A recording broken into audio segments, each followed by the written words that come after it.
This is almost Donald Trump, okay? I love the almost 30-minute quiz show. Tremendous show. David and Mark are really fantastic. I've known them a long time. Terrific guys. Find them on all trusted podcast providers, not fake news providers. So don't be a loser, okay?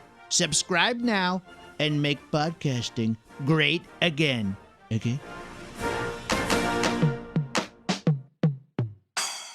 In this epidemic edition of the pod, we learned that flattening curves is not only something they used to do at Weight Watchers. We hear from a very special bacon-faced guest who wants to know where his rashes come from.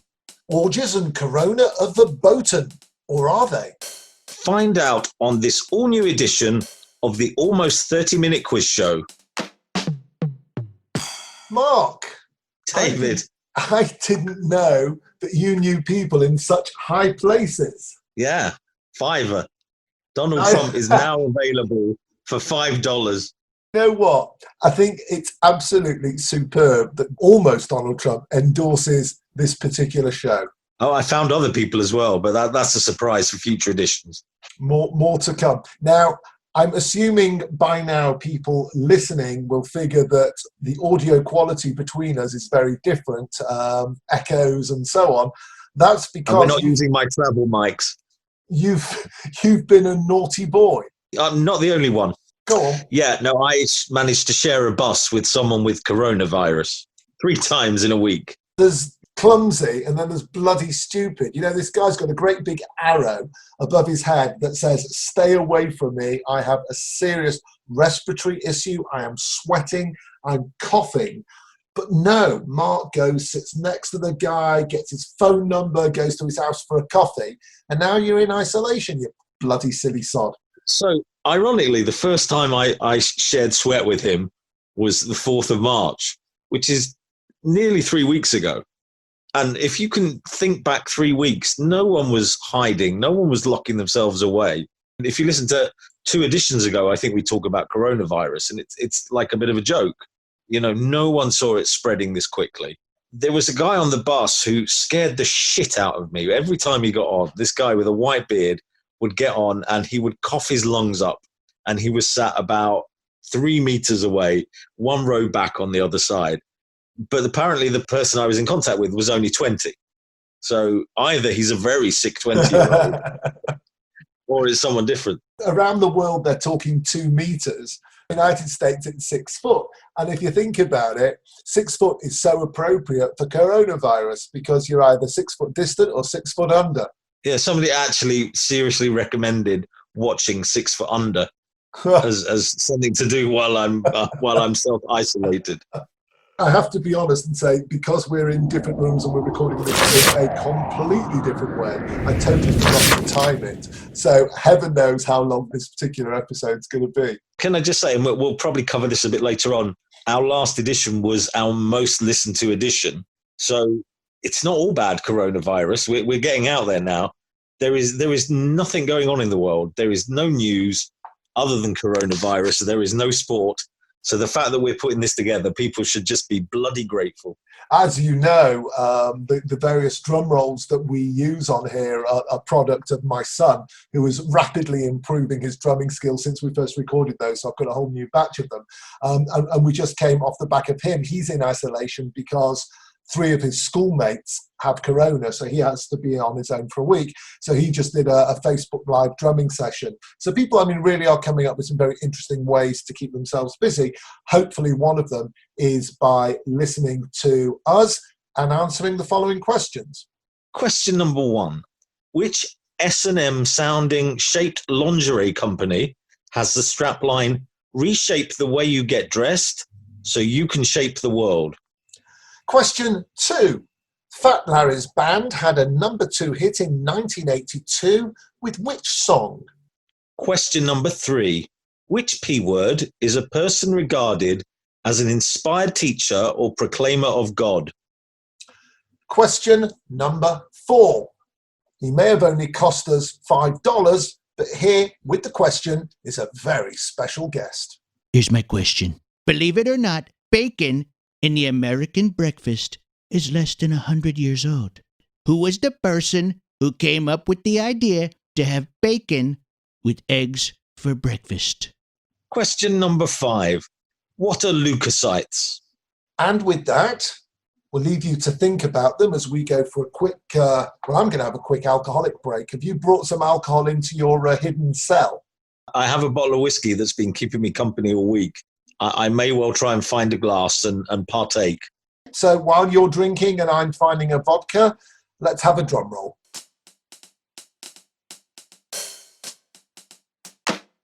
Question number 1. Which S&M sounding shaped lingerie company has the strapline "Reshape the way you get dressed so you can shape the world"? I love the idea that you get a strap line with S&M. That was very cleverly worded. Whenever anybody says S&M, I always think of Sparks and Mensa's. That's the first thing that comes into your mind. Well, I'm so embarrassed by talking Not about chains and whips. chains, whips, sadomasochism, all these types of things. I'm like, it's just not what I'm into. So go on, ask the question again. Oh, don't make me read it again. Is it Ann Summers? No. Which S&M sounding shaped lingerie company has the strapline "Reshape the way you get dressed so you can shape the world"? So it's S&M sounding rather than has the reputation of being. The word shape is mentioned 3 times in that question. Lingerie? Who does bloody lingerie? Half the companies that I know are out of business. Triumph, Burley. It's worn by slightly bigger women to make them look a smaller shape. Push up. High and mighty. You've stopped reading the catalogues, haven't you? Now it's all gone online. I never actually read the catalogues. I looked at the catalogues. Were you never interested in how much it cost over 52 weeks? What's the answer? I have no clue, really. Spanx. I've never heard of them. So Spanx basically have "Reshape the way you get dressed so you can shape the world." Why are we talking about underwear? In fact, there's nothing to read or watch at the moment. It's going to be a long show, this one. Oh, you're asking me to answer. I assume this is because we're talking about the curves. What was it called? Flat curvingness and Flattening the curve, I think the term is this week. Flattening the curve, and there was bell ends last week. And what's the other? Well, no, there are still bell ends. He did the introduction to our show. Do you know what? I can see him on the screen, and he's drinking whiskey out of a mug. Yeah. Well, I'm in my isolated room, and I don't have a full collection of whiskey glasses here. It's better than I've got my coffee mug from this morning. Better than last week when you were swigging from a bottle. We're recording a little bit earlier in the week than we normally do. And that's because fuck all is going to change this week. Highly likely. So we just figured we'd get on with it. Somebody that I'm in touch with in the media in South Africa told me they had just found out that South Africa is going on real lockdown from midnight on the 26th of March, and it's going to last for 21 days. They're taking this very seriously, probably a bit late. And as she was pointing out to me, one of the reasons is they are absolutely scared that in the slums, not the shanty towns, but in the slums in South Africa, if one person gets this, it will be absolutely catastrophic for tens of thousands and probably way more people. Well, one of the things I was half joking about to people this week, and unfortunately it looks like it's going to happen, is the one place that they're probably safer than anywhere else in the world is Gaza, which is pretty much cut off from everywhere else by its border. There is no functioning airport. Most of the borders are closed to Gaza. So as long as no one comes in and out, you're safe. And obviously what happened last week is 2 people flew in from Pakistan and crossed over the border and brought coronavirus with them. So now you've got a lockdown with about 1.5 million people who can't go anywhere in a very, very densely packed area. I was talking to a lad this week I was interviewing for an article I'm writing who's from Kazakhstan, who's living away from home in Europe. I said to him, how's the situation back home? Are you pleased you're in Europe, or would you rather be back there? So he said, well, my mum would really like me to come back because right now there's virtually no coronavirus whatsoever in Kazakhstan, but the forecast is, because it is such an impoverished country with very little in the way of the medical care that we see in the West, that the fear is that once it strikes there, it will simply cause devastation. we were talking about flattening the curve. The interesting thing is, if you look at China, China was the first country to have coronavirus. It had 3,000 deaths, I think, and they locked down 2-3 weeks ago. Completely locked down the city of, is it Wuhan in Hubei region or the other way around? And there are very few reported cases. And I think yesterday there were no new reported cases because everybody is absolutely locked down. Whereas Italy was sort of a month, 2 months behind it. And now Italy is completely out of control. And they only put their lockdown in maybe a week ago. And they are having hundreds and hundreds of deaths every day. I think yesterday there were 4,500 new cases. They've peaked and they're starting to come down because the lockdown is taking in effect. And then behind them is Iran and Spain. And as this thing has moved around, you get this very slow start and then it picks up and doubles. It almost like doubles every day. Unless you can flatten this curve. Yeah, the quicker you react to it, then it's supposedly more effective. You look at Saudi Arabia, they were locked down really early. I don't know the death numbers in Saudi Arabia, but actually they've probably got a very good health system and enough money to cope with it all. In a place like Saudi Arabia, they do have a problem that they import all of these foreign workers from Pakistan, Bangladesh and so on, who are probably sleeping in hostels, in bunk beds or on the floor right next to each other. But your average Saudi citizen and the foreign workers who are there, who are from the West or in management, of course, are in big homes with massive spaces between. So to some extent, you can contain it, certainly in the middle and upper classes there. The biggest worry at the moment is probably the United Kingdom and the USA, where they've hit the sort of curve later. The coronavirus didn't come to those countries until maybe 2-3 weeks after it was in Italy and Spain. And at the moment, you're getting an unacceptable 20-30 deaths per day. But it's like 2 weeks away from being 600-700 deaths. And Britain still isn't under lockdown. It's still advisory, although they're moving towards it. Only last week they had the Cheltenham Horse Racing Festival where 60,000 people were gathered. The sport almost took the initiative and stopped long before people were told to not go to the pub. But I think pubs in Britain only closed yesterday. America, I think it's done on a state-by-state basis. And yet, you're talking about Britain, football clubs, and I believe I'm correct in saying including Tottenham Hotspur and West Ham United from the top league in the United Kingdom, the Premier League, have both had their players in for training. Now they allege, and I'm sure they are, that the players are all 2 meters apart from each other, but it certainly doesn't set a particularly good example, given that these folks are our role models. We will talk after this. Welcome back. Question 2. Fat Larry's band had a number 2 hit in 1982 with which song, Mark? Oh, gosh. Something with the word virus in it. Close. It's to do with the virus. Zombie apocalypse. Very, very close. Begins with a Z. I remember that. I actually posted about it this week. And I'll give you another clue. The way that we are recording and actually talking to each other today, we are using a certain software. Oh, Fat Larry's band and their number 2 hit, WhatsApp. Exactly. Should I sing it? Should we sing it together? Oh, God. Only the one word. 3, 2, 1. Zoom. WhatsApp. Oh, jeez. It was... Zoom. Zoom, with those incredibly awful Chase the night away. Oh. Yes. Well, in about 3 weeks' time, our haircuts will look like the 1980s because there's nowhere to go with hair. We'll all be parading around with mullets. I've noticed lots of women saying that they aren't able to dye their hair, and we will find out just how grey they are. Yeah, I'm worried about my back sack and crack. Me too, but from a distance, thankfully, there's a reason that you are in solitary. Yeah, and I've turned the camera off so you don't have to see it. How many times have you used Zoom in the last 2 weeks? 2 weeks ago, I didn't even know it existed. I was just getting used to Microsoft Teams, which we had at work, and no one was using it, and now we're all using it suddenly. It's been the biggest kick up the arse to work to actually use this. Zoom, I think this is the 3rd time I've used it. And I could have used it earlier because somebody at work was offering a at-home Pilates session for everybody. I'm actually used to Zoom because the last company that I worked at, this was the platform that we used. They eventually pushed it and got enough money together to get a couple of licenses. So we got the full version that doesn't cut out after 40 minutes. So I'm used to it. But what's been fascinating over the last week, 2 weeks, is the ways in which people have been using Zoom.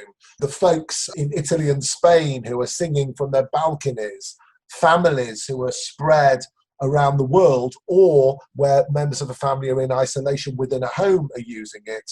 I know prayer groups that are using it. It's incredible that everybody has suddenly got on the Zoom bandwagon.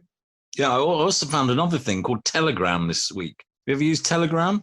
Yeah, now I use Telegram to send naughty messages to people that I didn't want anyone to know about. I've been doing that for a long time. And I can tell you also in my previous job that we were very carefully monitoring Telegram because it's what the folks of ISIS were using because it was so well encrypted. Ah, so if I want to send naughty messages, that's the way to go. Well, now that everybody is on Telegram, including your other half, it might be a risky way to go. But it has been fascinating that it has become the tool of choice in some countries for the governments to spread messages, propaganda, or whatever you want to call them, to their people. I mean, one of the things about the virus is, and it can be seen around the world, is where governments are able to communicate with people and have very good communication with people, people are going home. But you do get some cultures and some places where people are not wise to Twitter and Instagram and now Telegram, where they're ignoring the advice and it is taking much, much more time to get people to go home. The tools that we're talking about, like Zoom and Telegram, and even the notion of podcasting, because I saw on Facebook this week an older user saying, what is podcasting and how can I do it? So, of course, I sent a link to our podcast and said, hit the triangle and listen.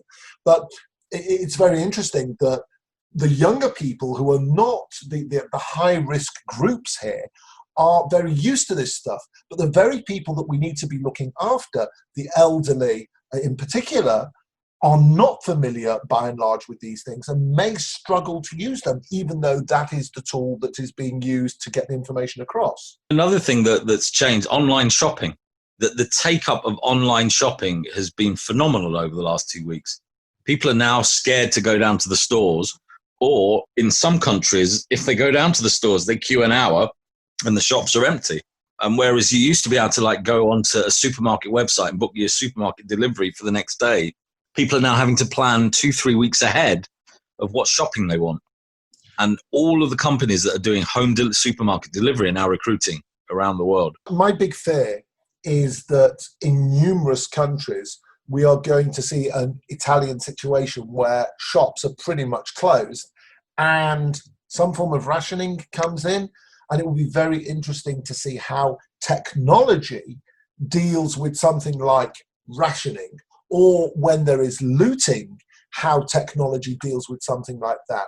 Are there going to be means deployed by the police to contain us over and beyond those traditional things that we see in the streets like water cannon and so on? I've no idea. I mean, I know in some countries, I think in Asia, some in the Middle East, are using technology to trace people who have coronavirus or are in lockdown because of coronavirus and are watching their phones to see where they're going, to see if they're breaking the law, and also retracing their steps to see if they were in close contact with anybody else, and then calling those other people and telling them you need to go into isolation because you were in close contact with someone who now has corona. Yeah, I read yesterday about an app where you go on the app and as and when you move around your environment, the phone is tracked and it's tracked along with everybody else. And it will tell you, you have been in contact with somebody who has coronavirus a week ago because it's tracking everybody's phones. It's one of those difficult discussions, is it? Do you give up your liberty to stay safe? Because it involves the government tracing everybody's movements. But by tracing everybody's movements, they're able to say, you may have come in contact with someone, go home and self-isolate. So I don't know where you sit on this. I mean, for me, staying alive is probably more important than anything else at the moment. Staying alive. 100% agree with you. I'll present the other side. I had a friend or a work colleague who I'm still in touch with who absolutely said that the individual's liberty is paramount beyond everything. Now, I haven't spoken to him since Corona broke out, but it would be fascinating to know if he still believes that now. You know, if the coronavirus, heaven forbid, was knocking on his door and saying, let me in, I want to attack you, would he still say, I am not going to allow the invasion of my privacy on the part of government? I have got no problems with giving my details to the government, with them having my identity papers, with records and so on, not just over coronavirus, but because I believe that without a system like that, you end up with anarchy, and anarchy doesn't serve any of us, whether it's in coronavirus days or any other day. Looked at the other way, it's all very good you giving it to the government. They've probably already taken it anyway. Yeah, absolutely. There is no doubt.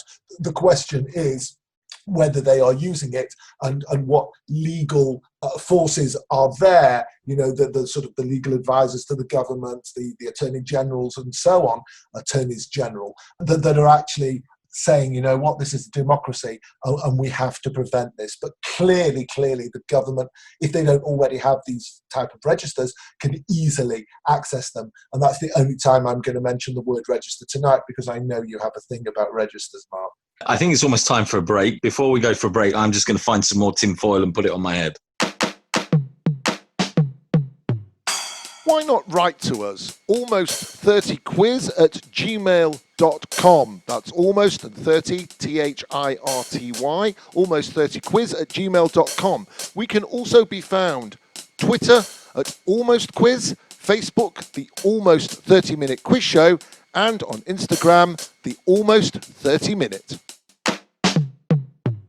Question 3. Which P word is a person regarded as an inspired teacher or proclaimer of God? Proclaimer, a prophet. No, but a prophet's not a teacher. Oh, I see, that type of teacher. So, and now we're going to our new maths teacher, Prophet Martine. Prophet Martine, over to you. Oh, thank you, God. Now, children, I predict we're going to be learning about isosceles triangles today. Have you read your horoscope this week? I'm a Gemini and I don't believe in horoscopes. I'm a Leo, and I think this week it's really accurate. Mine says I won't be going out much. Oh, this is, yeah, it's one of those ridiculous memes that it says that for all 12. Yeah. Yeah. Did you notice my mispronunciation? You can explore the joke if you want. Thank you. The question of the prophets, why? Well, we could talk about religion, because everyone likes to talk about religion in a situation like this. Or we're talking about our listicle of the week, which is people who are profiting from coronavirus. Oh, clever. What happened was about a week and a half ago, on Facebook, I said to people, you know, everyone's doom and gloom, but what about those people who are making a profit out of all of this? And we got a nice list going. What's interesting in the 30 or so that I found is that people posted is that several of them are no longer relevant in many countries because of the change in directives from the government. And some of them have actually become more appropriate. Okay, so Corona beer manufacturer, interestingly, in previous viruses, I'm not sure if we've mentioned this on the pod before, when there were similarly named products, they did very badly and companies had to close. In this case, I think partly because we're living in this age of memes and so on, the reports are, at least in the first few weeks of this corona disaster, was that actually the beer was selling really well. It's very up and down. Actually, in the first week or so, especially in America, sales went down because people couldn't differentiate between coronavirus and Corona beer. They thought they might get the virus from the beer. There was a lot of misinformation around. And then it picked up as everybody wanted to be photographed with a bottle of Corona. We've already mentioned, of course, Zoom and Telegram, WebEx and so on. Those are obvious profiteers out of all of this. And then the next also obvious one is any sort of antibacterial gels, hand washes, anything like that has been flying off the shelf and not at a discount. The good people of Lilly or Andrex are obviously making a bloody fortune. I just don't get it. I really don't get the loo paper thing. You can shower. Worst case scenario, there are other things that if you are locked away for a long time that you need before loo paper, like food. You know, what would you rather do? Starve to death or have a slightly smaller bit of paper for a wipe? It's ridiculous. I love some of the memes and videos that have been going around on that. One that you actually posted to the list is therapists, which is something people haven't necessarily been talking about. Locked up, many people with their kids will be going absolutely bonkers. And then, of course, there are kids with fear issues and so on. All of America that sees therapists. So they must be making a fortune using Zoom and all the other video apps as well. And on top of that, they don't even have to rent their office. Yeah. Because they do it all online now. The next one, pensions companies. Do you think pensions companies are going to be profiting out of this, or do you think that some of them might be going out of business? I don't know. I mean, pensions companies, you could say they're profiting because they're not paying out to older people, but ultimately getting all dull and financial, because we are, in fact, more listened to than the Financial Times in the US now. Just thought I'd get that one in. Yes, indeed. Most of these policies pay out life insurance as well. So if people die early, then pensions companies could lose out big time. When you say die early, do you mean what, before 3 p.m. or something? Before receiving their pension. Food delivery companies of various types, whether it's takeaway, whether it's the folks who bring you the groceries from the market, is an obvious one. Another one I'll mention is petrol stations, gas stations. At some point, there is going to be that panic about, oh my gosh, all of the petrol is running out. Interestingly, petrol prices have come down because there's been a lack of people going anywhere. But I suspect at some point there will be that panic and everybody will go and buy and the petrol stations will run out of their main product. They would if they were allowed out of their houses. People will go for it, you know, as they say, you know, a place that's open, essential, you're allowed out for 10 minutes. You can just see that happening. Also, people might want to escape the cities and head to the country if several of their neighbours start dying. And you can imagine the type of lines you're going to see at that point outside the gas stations. You've written media here. The press are going wild. Social media is busier than ever. But the job I'd like to have is an obituary writer. You're going to be very busy over the next few months. Yeah. What else have we got? And this is one that maybe is no longer relevant, but as all the hotels were being closed down, places like log cabins, B&B services, they were licking their lips at the possibilities here. Now we're in a very different stage and they're probably suffering like everybody else. There was a story in the paper today about Emma Thompson, and it's part of a trend of people from London going off to their second homes out in the countryside or up in Scotland or cabins in the middle of nowhere because they're isolating themselves. Emma Thompson is the ironic one because she left London because of Brexit and flew to Italy. And, you know, not wanting to fly because she's an environmental campaigner, she's now flown back to Scotland and is hiding out in Scotland. Yeah, I assume she filled up a car with petrol as well. Biotech companies, this one's a little bit more cerebral than the more obvious ones we've done so far. There is so much research going on right now about how to cure, how to prevent the spread of. So all of those scientific companies who are involved in that type of work are probably doing really well. And you would imagine that there are quite a lot of organizations that fund them that are looking to invest right now because they will see the fruit of their labors as well, maybe in a few weeks' time, if not a few months' time. Police tape manufacturers, that's going to be busy. Beaches, parks, all being closed off. Again, pharmacies, pharmaceutical companies, vis-a-vis what I said before. I like the next one, divorce lawyers. If you're cooped up with your wife or husband, but probably wife, then there could be a lot of shit going down. You need to be more positive about it. It's not divorce lawyers, it's condom manufacturers that are going to benefit. And we're going to see a baby boom at Christmas. Yeah, I wonder what babies are going to be called. Maybe we should do that as another listicle. We wrote here babysitters, but babysitters aren't really allowed out anymore. Right, exactly. No one's allowed out. And of course, and we're going long today, podcast makers. We're having a ball. As you said, we've now beaten the Financial Times in terms of the news type podcasts, and we're just getting more and more listeners, which is great. So keep going, coronavirus. Yeah, the last episode alone has gone up 15% on the previous one. So we love coronavirus. Terrific. Undertakers. It's an obvious one. And those people who don't want to die, and I think we'll wrap with this one, companies who are into cryogenics. You're trying to avoid this? Go freeze yourself for 50 years. This episode of the Almost 30-Minute Quiz Show is brought to you by Story Slam, the award-winning storytelling game for the whole family. We guarantee you'll love it. Story Slam. Find us on Amazon.com. Question number 4 comes from a very, very special guest. Hello, Mark and David. This is Donald from Washington, D.C., in the United States of America.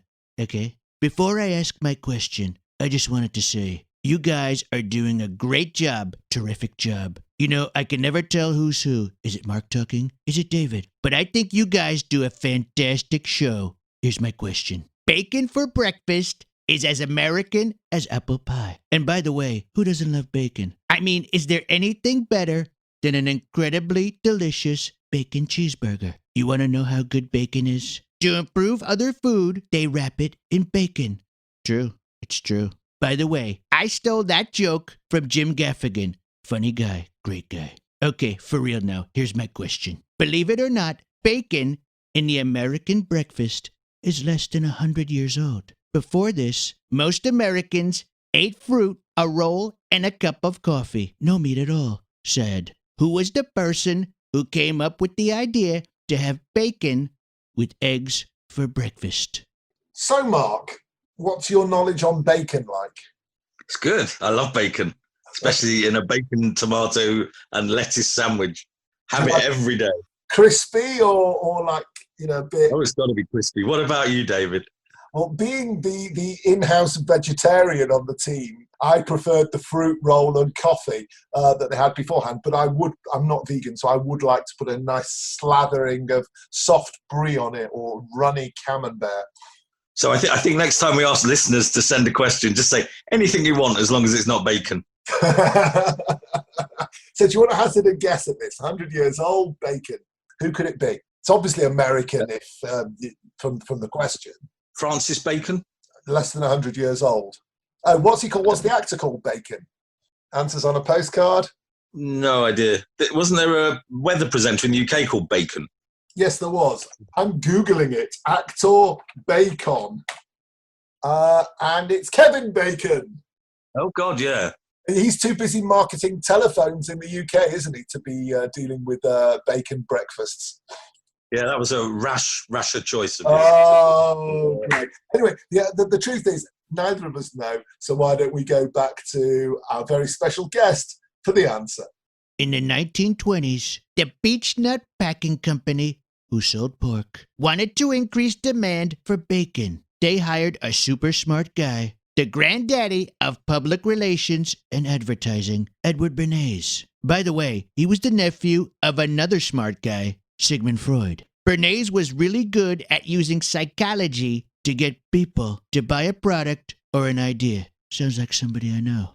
Bernays asked a doctor friend of his whether a heavier breakfast might be better for the American people and should include bacon. That doctor agreed with Bernays and wrote to 5,000 of his doctor friends, asking them to confirm it as well. They almost all agreed. This study of doctors encouraging the American people to eat a heavier breakfast, namely bacon and eggs, was published in major newspapers and magazines of the time and was a huge success. Beechnut's profits went through the roof like they never saw before, thanks to Edward Bernays.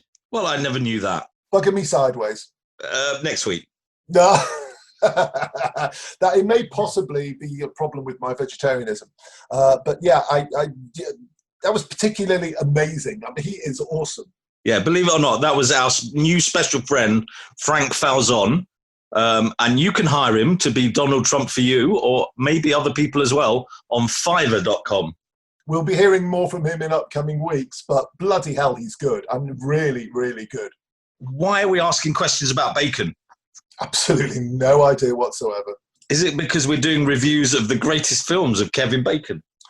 No, it is actually because you found a couple of articles, one in Slate and one in the Daily Mail, which, given the rush on food, on toilet paper, on everything in shops right now, in supermarkets, what things are people not buying? What is left on the supermarket shelves? Yeah, what food is the equivalent of the fat kid at the high school dance? Or me? You would know. David, terrible. Yes, that's the second time today I've insulted you in that way. Only the second. Okay. Go on, go for it.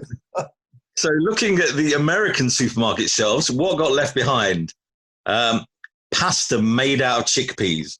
We should say that this is our review section, and basically what we're saying is the people are reviewing the food in the supermarkets. Chocolate hummus. Canned asparagus. Yes, wait a minute. Does asparagus make your pee smell funny? Do you know I can't bend down to smell it? That's the problem. So you're not, I'm not Ron Jeremy. Ron Jeremy, yes. Canned kidney beans and just vegan food. And in the non-food aisle, dryer sheets, apparently, because people have got enough time at home to put their washing out and wait for it. So I just want to say, these are the American things. This is from Slate. These are the things that Americans are leaving on the shelves. Me, as we've just said, being the vegetarian, every single one of those things works for me. I will buy all of them, so I obviously can get discount prices. It's a shame I can't fly to America right now. Even chocolate hummus. I'd give it a go. You know, you've got to have dessert or starter. So on the old British supermarket shelves, Lloyd Grossman's pasta sauce.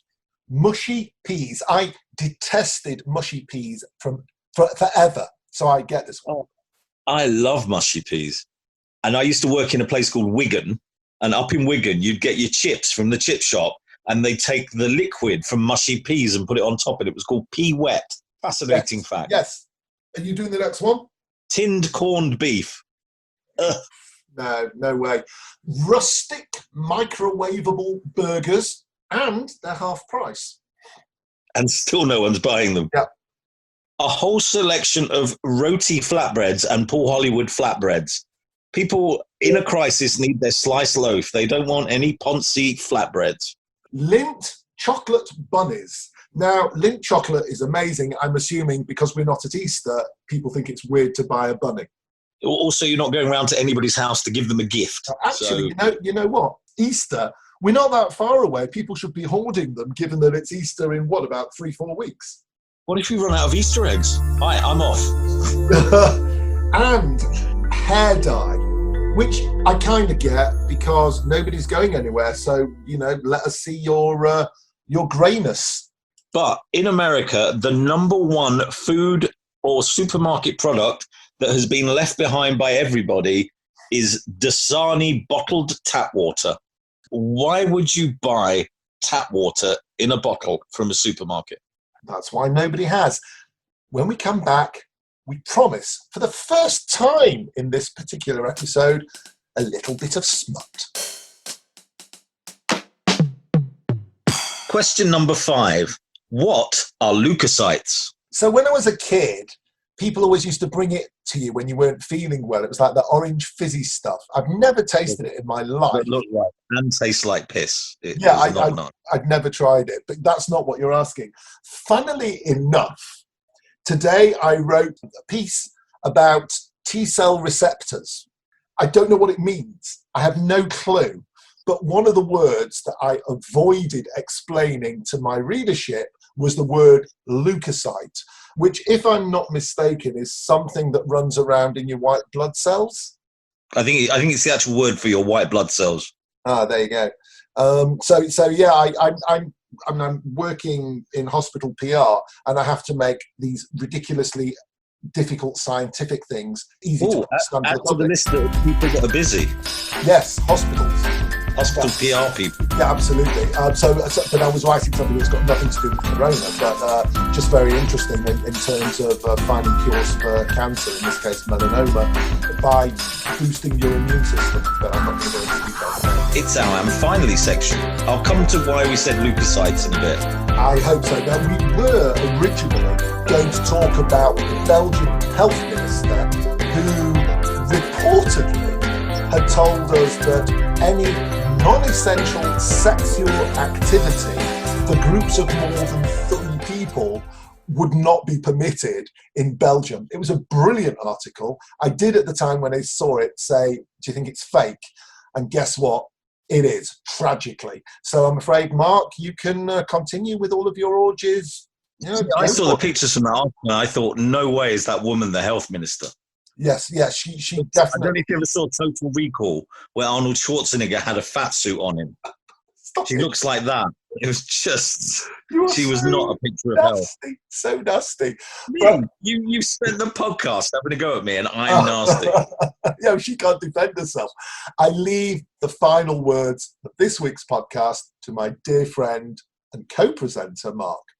As everything else in the world has been about coronavirus, we found this fabulous article in The Sun about relationships during coronavirus lockdown. And it's entitled, "We should all masturbate during coronavirus lockdown to boost our immune systems and fight off infections, doctors say." If you've been ordered to stay indoors, you're right there. Is that a laughter or cough? Because if it's a cough. It was a corona cough followed by death by mad laughing, but we're interrupting your flow. Please carry on. Flow's probably not the best word for this story. If you've been ordered to stay indoors and self-isolate amid the coronavirus outbreak, you could get pretty bored and lonely not being able to socialise. I mean, there's only so much Netflix you can watch. So while you make one last dash to the supermarket and stock up on your toilet paper and canned goods, perhaps consider adding some batteries to your shop, because it turns out masturbating will not only give you something to do, but it will keep you healthy, according to doctors.